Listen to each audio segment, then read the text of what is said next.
16장 여종의 눈물과 광야의 하나님. 서막 10년의 침묵. 인간의 계획. 아브람의 아내 사레는 출산하지 못하였다. 그에게는 하갈이라 하는 이집트 출신의 여종이 있었다. 아브람이 가나안 땅에 거주한 지 10년이 흘렀을 때 하나님의 약속은 여전히 침묵 속에 머물러 있었다. 사레는 왜 갑자기 이런 계획을 세웠을까? 게마라는 당시의 율법적 관습을 설명한다. 부부가 결혼한 지 10년이 지나도 아이가 없으면 남편은 후사를 잇기 위해 다른 조치를 취할 의무가 있었다.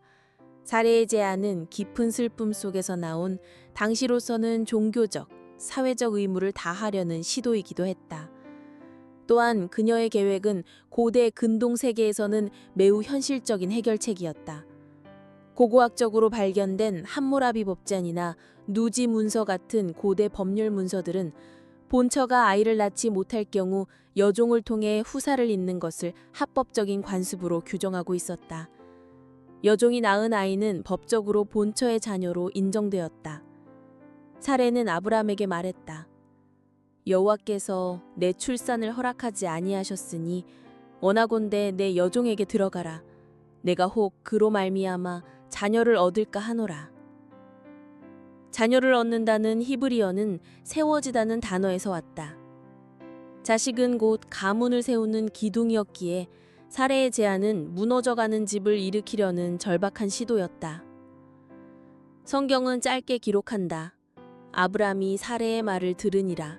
랍비들은 여기서 에덴 동산의 비극을 떠올렸다.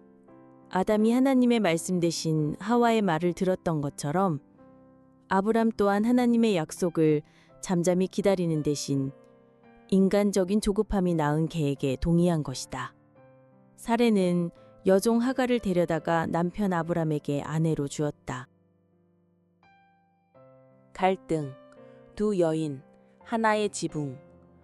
아브람이 하갈과 동침하니 하갈이 임신하였다.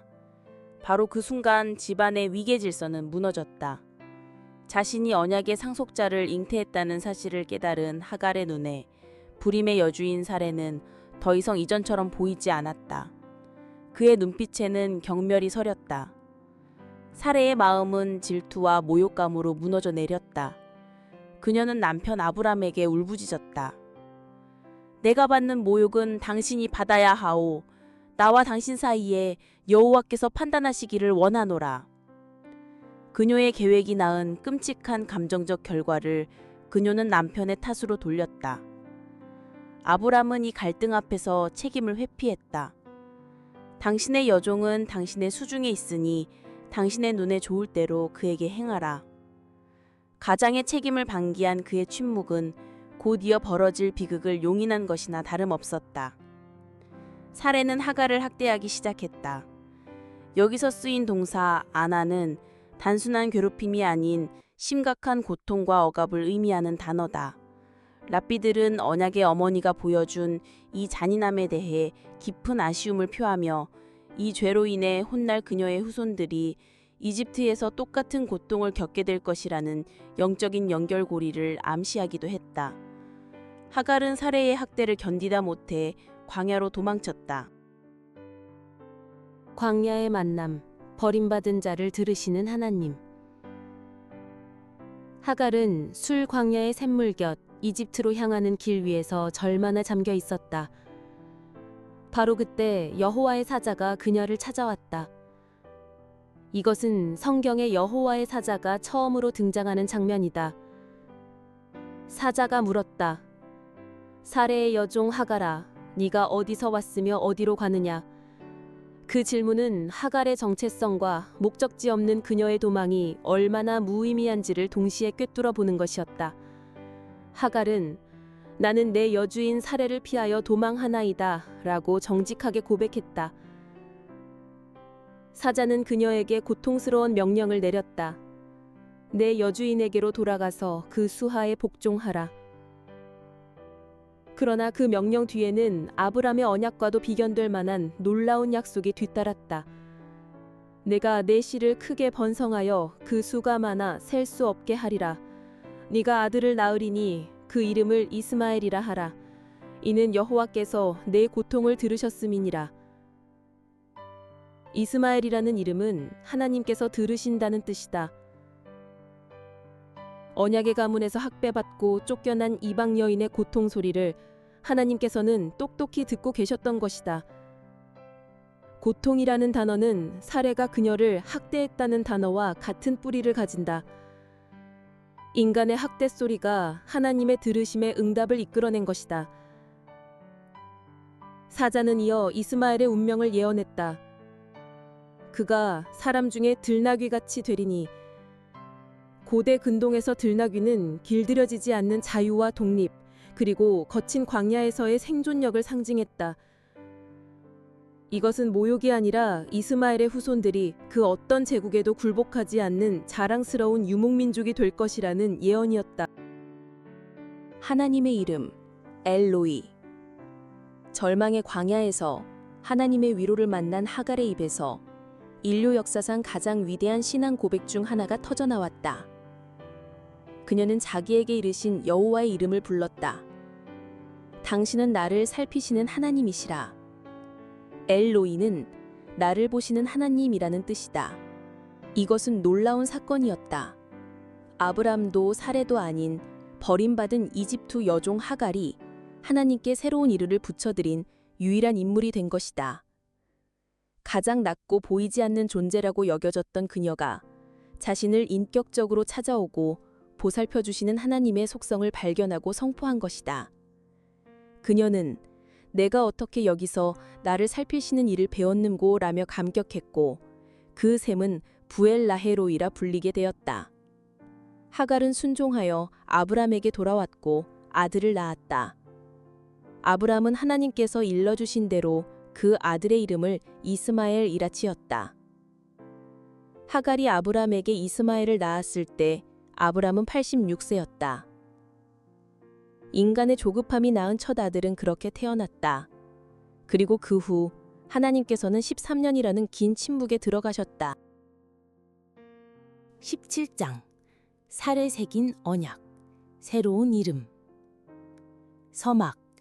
13년의 침묵 후에. 이스마엘이 태어난 후 13년이라는 긴 세월이 흘렀다. 아브람의 장막에는 웃음소리가 있었으나 그것은 약속의 웃음이 아닌 인간적인 성취의 웃음이었다. 하나님의 음성은 들려오지 않았고 언약은 마치 잊힌 꼼처럼 시간의 먼지 아래 잠겨가는 듯했다. 아브람이 99세가 되었을 때 마침내 그 길고도 깊은 침묵이 깨졌다. 여호와께서 그에게 나타나 이르셨다. 나는 전능한 하나님이라. 왜 이제 와서 새로운 이름인다.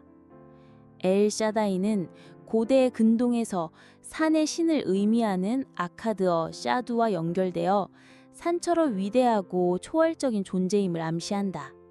그러나 유대 현인들은 이 이름을 더 깊이 해석했다.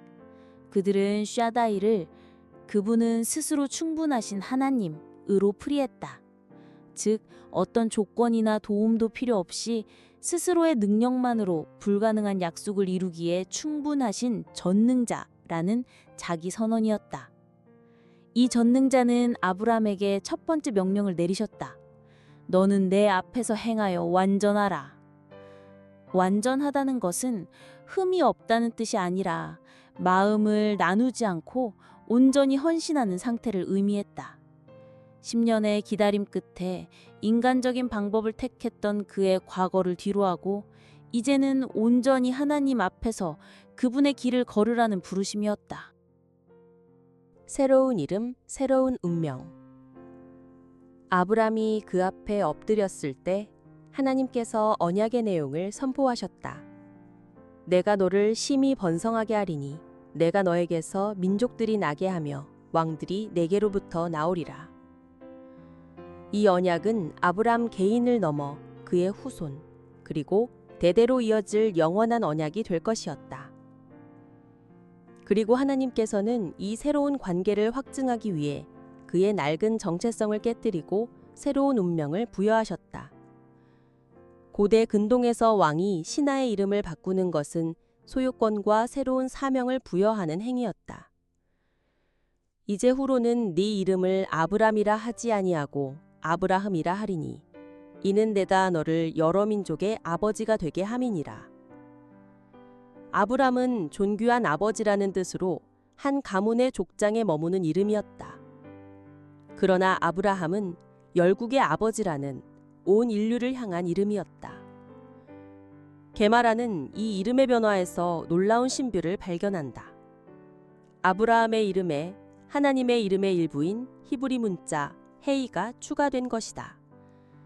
이는 하나님의 신성한 본질이 아브라함의 정체성 속에 이식되었음을 상징했다. 이름의 변화는 그의 아내에게도 이어졌다. 네 아내 사레는 이름을 사레라 하지 말고 사라라 하라. 사레는 나의 공주님이라는 뜻으로 그녀의 존귀함이 아브라함 개인에게만 속해 있음을 의미했다. 그러나 사라는 그 자체로 공주라는 뜻으로 이제 그녀가 한 가문을 넘어 열국의 어머니가 될 것임을 선포하는 이름이었다. 하나님께서는 바로 그 사라를 통해 아들을 주실 것을 약속하셨다. 살에 새긴 언약, 할례. 하나님께서는 이 영원한 언약을 눈에 보이고 만져지는 결코 지워지지 않는 표로 인간의 몸에 새기라고 명하셨다. 그것이 바로 할례 언약이었다. 너희 중 남자는 다 할례를 받으라. 이것이 나와 너희와 너희 후손 사이에 지킬 내 언약이니라. 이것이 나와 너희 사이의 언약의 표징이니라. 고대 이집트 등에서도 할례는 있었지만 그것은 주로 사제 계급이나 성인식의 일부로 행해졌다. 그러나 성경의 할례는 전혀 다른 의미를 가졌다. 첫째, 그것은 태어난 지 8일 만에 행해져야 했다. 갯마라는 아이가 세상에 태어나 적어도 한 번의 안식일을 경험한 후에 언약에 들어오는 것은 하나님의 은혜가 인간이 의무보다 선행함을 보여준다고 해석했다. 둘째, 미시나는 이 할례의 의무가 너무나 중요하여 심지어 가장 거룩한 안식일의 법조차 무시하고 행해야 한다고 가르친다.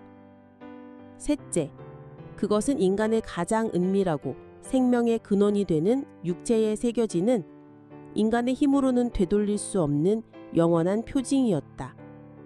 할례를 받지 않은 자는 백성 중에서 끊어지리니 이는 그가 언약을 배반했기 때문이었다.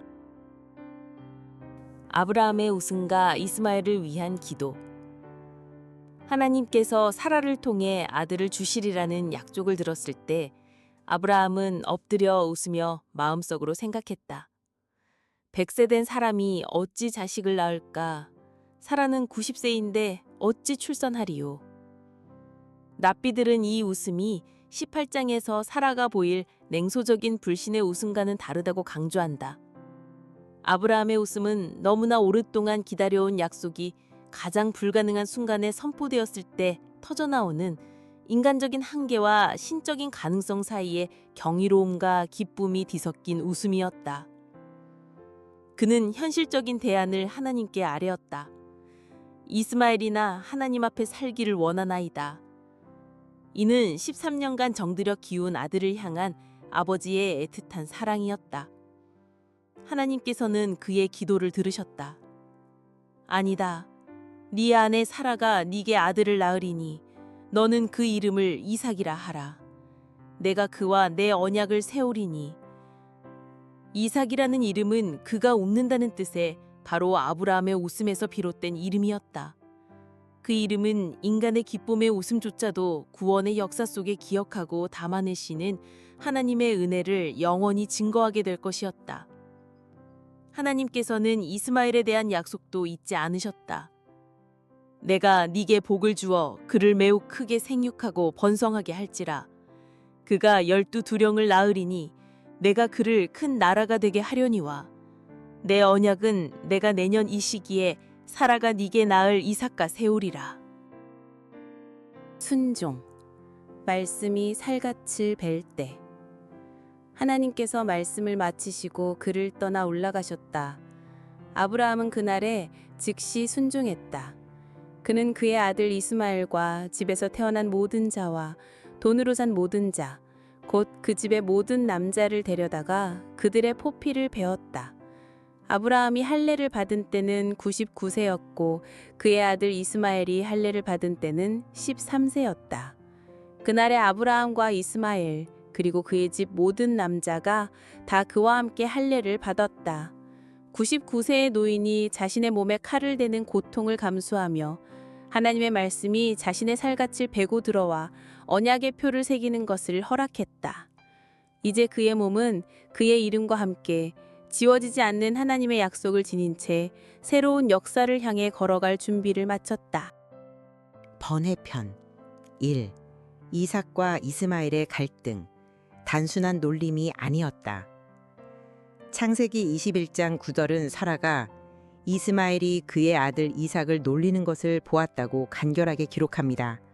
독자들은 종종 이것을 단순한 아이들의 짓궂은 장난으로 여기고 사라의 반응이 지나치다고 생각할 수 있습니다. 그러나 랍비들은 메차헤크라는 이 한 단어에 세 가지 심각한 죄악의 그림자가 숨어 있다고 가르칩니다. 1. 우상숭배. 성경의 다른 곳에서 이스라엘 백성이 금송아지 앞에서 뛰놀 때 똑같은 단어가 사용됩니다. 즉, 이스마엘은 단순히 이삭을 놀린 것이 아니라 이방의 관습을 따라 우상을 만들어 놓고 제사 놀이를 하며 이삭을 그 우상 숭배에 끌어들이려 했다는 것입니다. 2.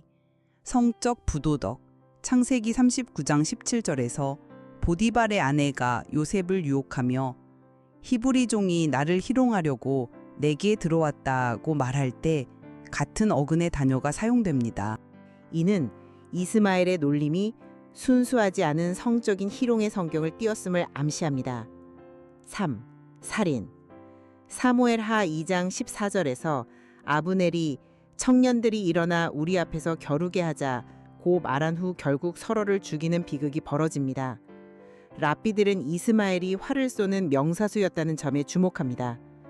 그는 활 쏘기 연습을 하자며 이삭을 관역 삼아 살인 놀이를 했다는 것입니다.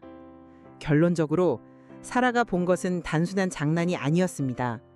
그녀는 예언자적인 통찰력으로 이스마엘의 행동이 장차 약속의 아들 이삭의 신앙, 순결, 생명을 모두 위협하는 치명적인 영적 암초임을 간파했던 것입니다.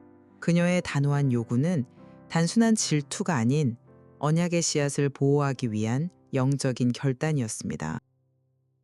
2. 살아있는 조상들, 언약의 감독관. 연대표를 계산하면 아브라함, 이삭, 심지어 야곱의 시대까지 그들의 위대한 조상들이 생존해 있었습니다.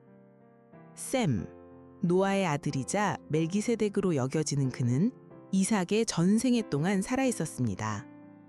에벨, 히브리인의 조상인 그는 야곱이 장성할 때까지 살아 있었습니다.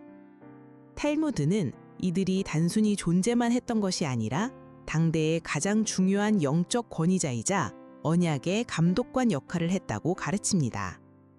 셈과 에벨의 학교. 랍비들은 셈과 에벨이 당대의 셈과 에벨의 학교라고 불리는 토라를 연구하고 전수하는 영적인 중심지를 운영했다고 믿었습니다. 아브라함의 유학.